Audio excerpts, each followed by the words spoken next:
Cost minimization subject to a production constraint can be written and solved using the Lagrangian method. That is, we could look at minimizing the Lagrangian equation where the objective appears first. The objective is that of cost minimization, so we want to minimize WL plus RK, given a constraint that output has to be equal to some constant amount.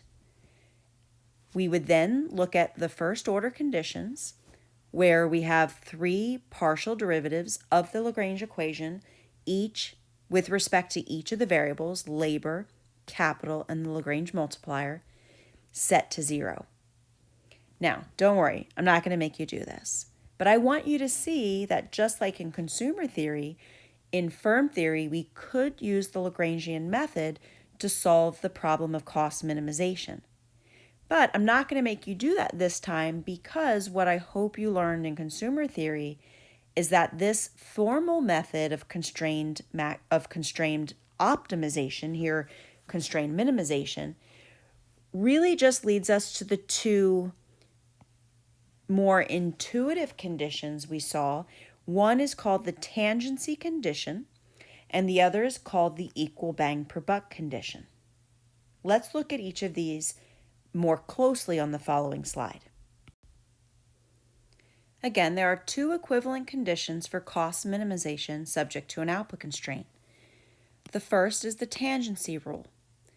Because we're searching for the lowest possible ISO cost line that touches the ISO quant that the firm has to be on, we're looking for the point of tangency between that fixed ISO quant and an ISO cost line. At a point of tangency, the slopes are equal.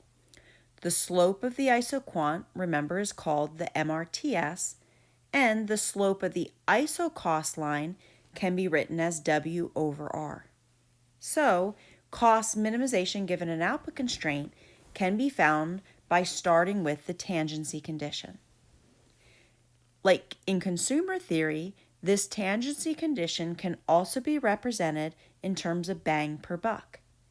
The bang here represents the additional output that the firm can produce from using one more unit of an input, and the buck represents the additional dollars that are spent on that additional unit of input.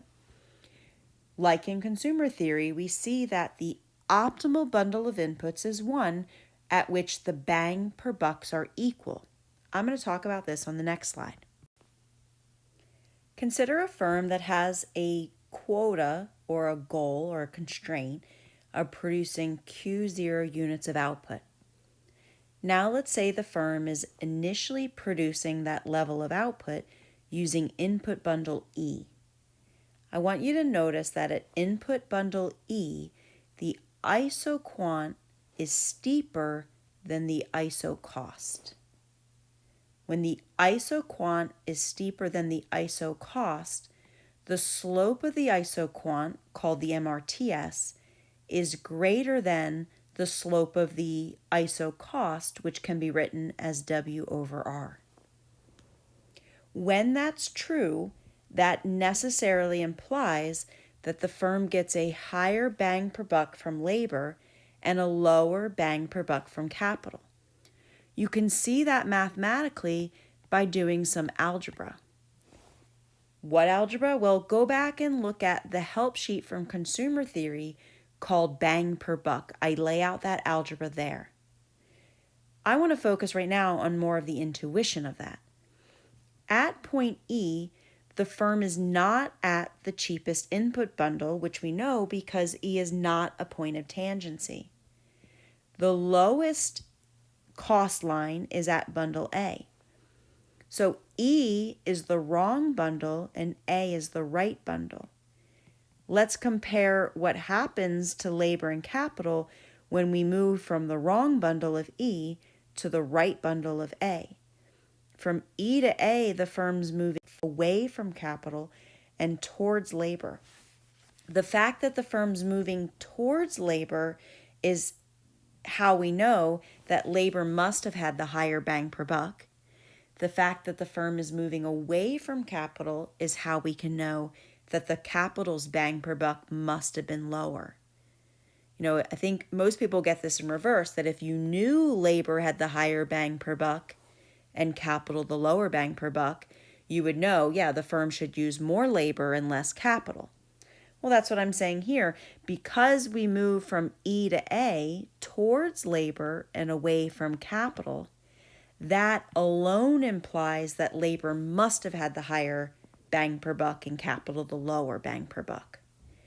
Compare that to this graph where we might consider the firm starting initially at the wrong bundle, bundle F. At F, I want you to notice that the isoquant is now flatter than the isocost, which means at point F, the MRTS is now smaller than the slope of the isocost line, which is W over R. F is the wrong bundle, not the cheapest bundle. A is the right bundle, the cheapest bundle. From F to A, the firm is moving away from labor. From F to A, it's moving towards capital. The fact that the firm is moving towards capital and away from labor is enough to know that capital must have had the higher bang per buck. That's why the firm's moving towards it. And labor the lower bang per buck, which is why the firm's moving away from it.